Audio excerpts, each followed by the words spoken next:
Earlier this week, I attended a sentencing hearing in Los Angeles with Judge Blumenfeld. And I've been to a lot of sentencing hearings, but they're so insightful, I like to memorialize, and I'm here with my friend Michael. Michael, when someone's preparing for a sentencing hearing, before we get into some of the specifics of what the judge said, you talk a lot about the perspective of a stakeholder or the perspective of a judge. What does that mean for someone facing a sentencing hearing? You know, that's a great question, and I would love to say that I had the answers to all of that. The truth is I had to ask those questions, and I asked them of federal judges in our advocacy work. I learned a lot about this from a judge named Mark Bennett, who's since retired. But when I asked him about is there anything that could influence you at sentencing? And he said, yes. He said, I pretty much know what the prosecutor's going to say. I was a prosecutor once. I pretty much know what the defense attorney is going to say. I was a defense attorney.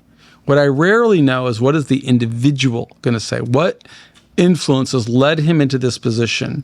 What did he learn about the offense? In what ways does he identify with how his crime influenced victims?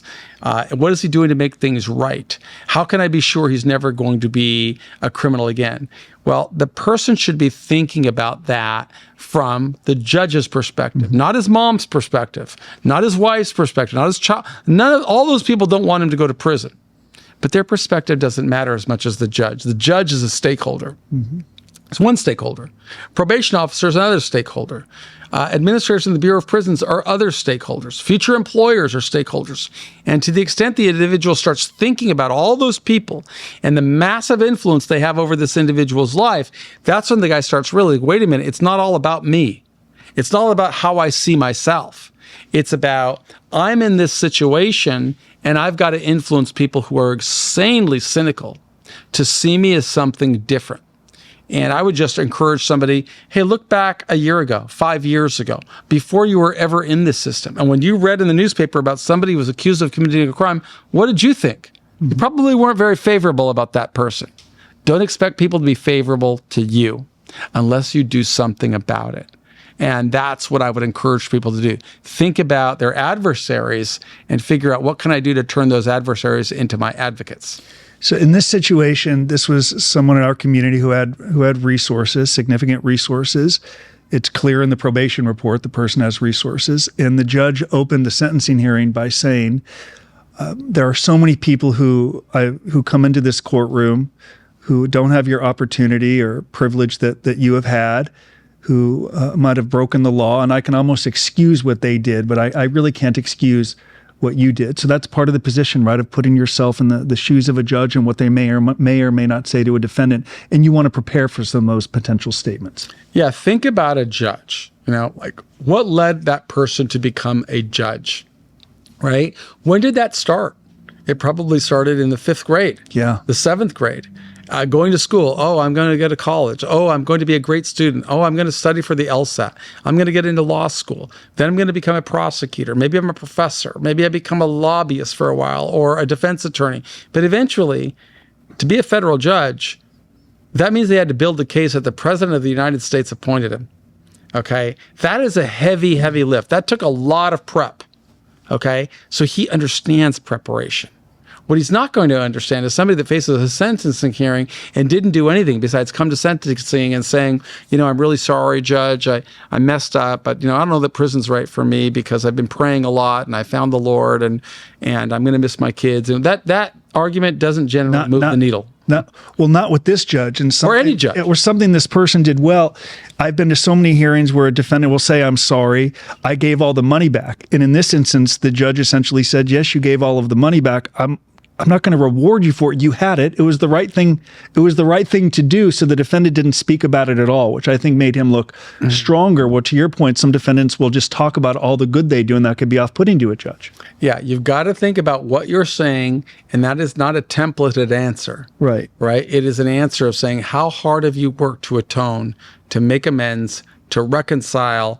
Is your story believable? Did you create the backup assets to make it plausible? And are you going to continue? Because remember, the sentencing hearing is only one stop. There are administrative processes that can follow that could influence a release date. And every individual needs to be thinking about every step that he or she can take to move closer towards the result that they want. I can say Judge Blumenthal told this person in our community, he said, I read your letter and I appreciated that you recognize that you had some opportunities. You grew up with parents that taught you right from wrong, that you knew better. You had resources. That recognition is very important to me. So I think it's important to address those things to a judge. If it's true, the judge appreciated that recognition. He called him genuine many, many times, which I thought was helpful. And to your point about receipts or proof, this person in our community, he brought the logs of all the AA meetings he had gone to, the volunteer work he had done through .org, and he was able to kind of rattle it off and show it to the judge rather than just tell him. He was able to show him. And that's one way he could overcome a little bit of the cynicism. And I think judges appreciate that because that's what judges have done. They have been about building a career and showing their work. And when somebody goes to the effort of doing the same so that the judge has a better idea of who's standing before them, I think the individual really advances the ball. You cannot change the past, but you can advance the ball to influence the future. Influencing your probation officer is a good start. Influencing your prosecutor is a good start. Influencing your judge is a good start. Influencing the BOP is a good start. Influencing your probation officer in the future is a good start, right? There's just so many hurdles. And an individual really needs to be thinking in terms of the people he's going to meet in the future. Before we talk about the length of the sentence, Judge Boo, in an interview with you, he talked about the impact of hearing directly from a defendant. And you said, what impact does a lawyer's statement about remorse have on you? And he said, I don't want to say 0, but maybe 1 or 2%. That's off-putting to some people. It's coming directly from a federal judge. What essentially is he saying he wants to hear from a defendant when he makes a statement like that? He doesn't want the defendant to outsource all of his mitigation work to his defense attorney. Yeah. Some people get so upset by that statement. I didn't say it. It was a judge that, namely, some lawyers get off-put by it, but it was a federal judge. It's not rendering a lawyer useless. We want you to have a great lawyer. It's simply, it's expressing what the defendant's got to demonstrate. Yeah, so a defense attorney, you got to think about his role, okay? A defense attorney will deal with many people who are facing a criminal charge and a conviction. And the defense attorney defines success is, can they prove something beyond a reasonable doubt? And so they're going to be really good analytical thinkers. They're not always going to be very good listeners, okay?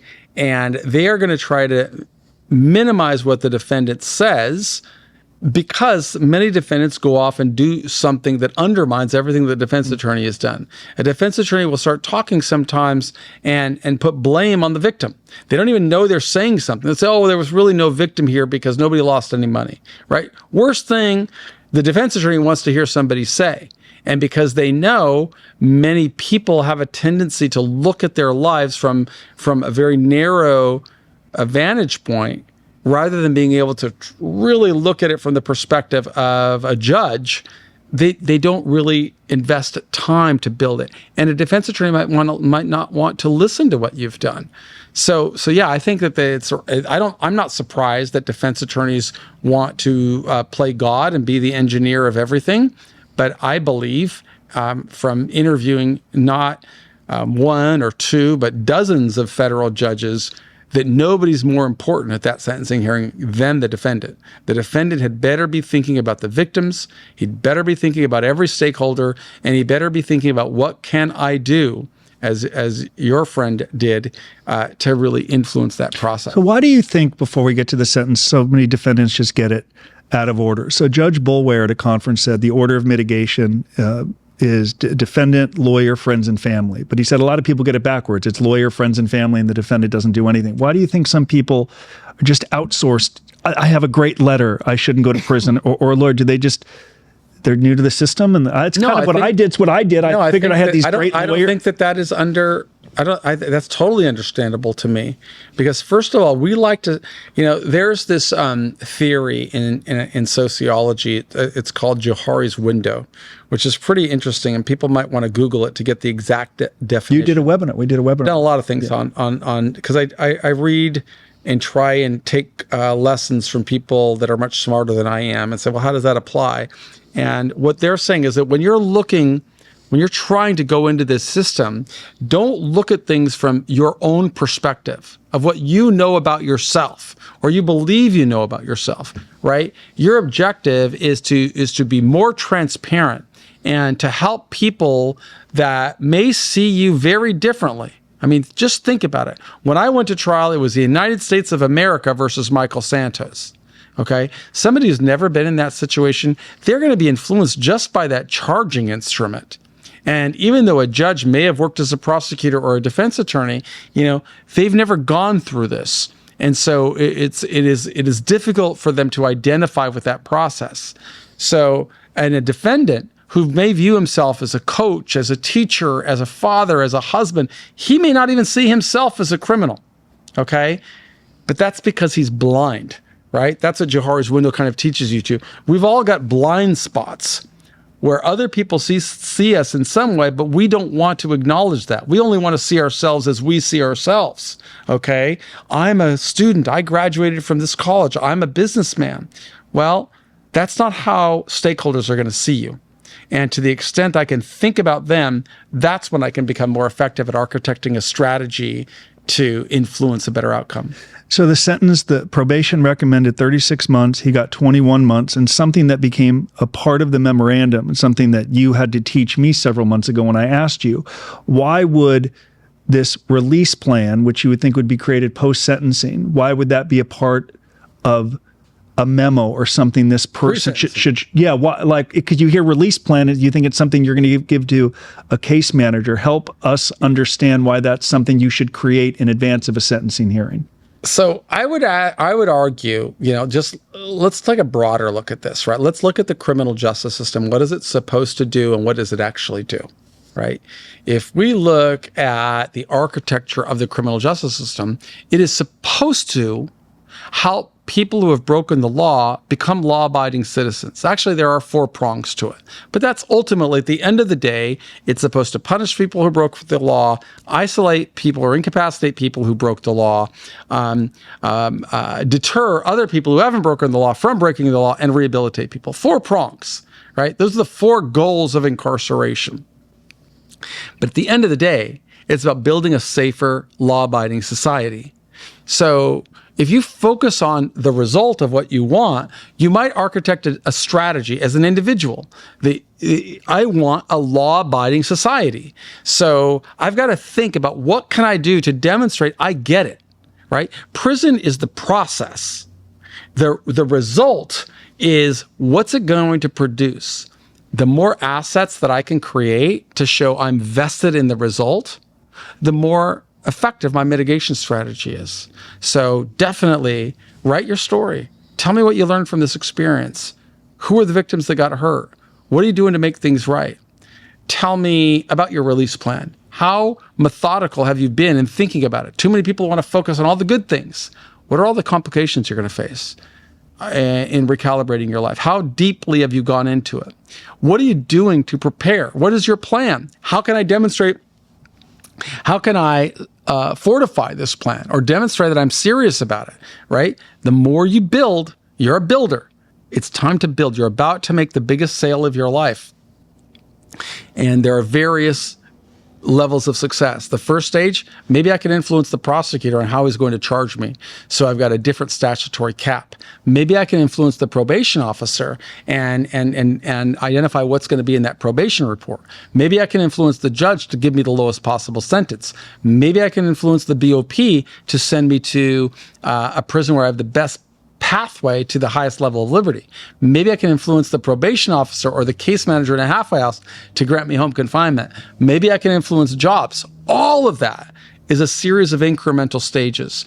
And the more assets you build, the more you advance your pathway to success. Even influencing the lawyer, you just sometimes don't tell a lawyer what you're going to do. When you create the asset and you share it with them, they see how vested you are, you're working, and they can review it. You need them as a stakeholder too. Okay, so on 21 months, the first question that people ask after they've been sentenced, what do you think that question is? How long, when can I get out? How long will I serve? And you like to use this very simple grading, A, B, C, D, or F. Yeah, so what's an F? 21. That's it. It's not going to be worse than 21 months unless you commit another crime. If you do 21 months in prison, that is the worst case. unless you get charged again. What's an A? Okay. And an A, in all reality, could be anywhere from, it depends. There are some factors in there. Did he qualify for RDAP?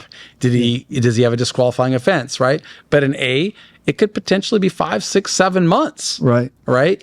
B, C, D, it's going to be somewhere in there. And it's not just the potentially 5 or 6 months, which would be an A. It's also trying to go bypass the halfway house and go directly home. I think you're going to see more of those movements based on the efforts I'm seeing from the director and the deputy director and the regional directors. I think that you're going to see more people going to home confinement. In fact, you're seeing written policies on that front. But of course, an individual should always be working to advance himself as a better candidate for home confinement. Got it. Okay, that's how I want to wrap it up with Judge Blumenfeld's sentencing from Tuesday. Thank you for contributing. Good to see you.